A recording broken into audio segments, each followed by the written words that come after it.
El Salón Internacional de Turismo Gastronómico, la única feria internacional de turismo gastronómico de España, presentó esta mañana en la Plaza de Abastos los datos de su 26ª edición, que se celebrará en Expo Ourense entre el 20 y el 23 de noviembre. A principal novidade deste ano é a recreación dun gran mercado enogastronómico con pratos galegos e internacionais. Este espazo conta cunha dúcia de postos e cunha zona central de restauración onde os visitantes poden elixir entre cociña venezolana, mexicana, peruana e, por suposto, galega, con opcións como o polvo a feira, marisco, callos, empanadas, queixos, embutidos, xeados e sobremesas. Quero, en nombre dos praceiros, agradecer a exaltación do produto local que están facendo xe aquí.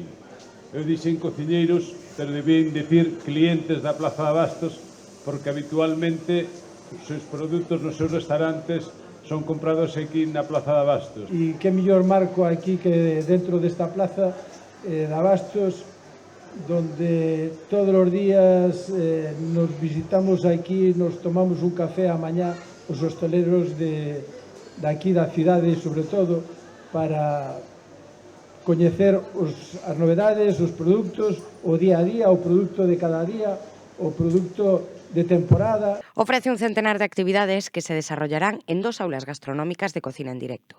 Una de catas comentadas, otra dedicada en exclusiva a Estrella Galicia y un área de degustaciones de las fiestas gastronómicas de Galicia. Prato de mercado, vamos a facer un spoiler o día 21 en Xantar.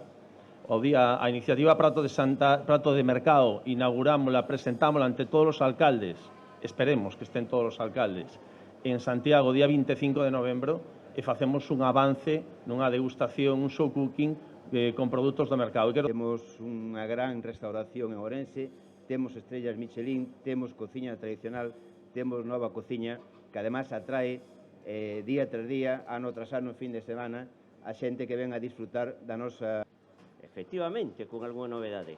Primeiro, vamos a ter o restaurante do Inorde, sempre, co Carlos Parra, que este ano non quería vir, porque anda polo sur, despediuse, pero dixémoslle que tiña que estar. A lo menos despedirse de Xantar. O ano xa veremos, pero tamén vas a ver como estará, e vai estar. Pero é que o estando Inorde, o restaurante do Inorde vai ter desos produtos de proximidade, esos produtos de localidade, esos produtos que non son familiares. Cuenta con la participación de 70 expositores, 3 restaurantes tradicionales y 4 países representados.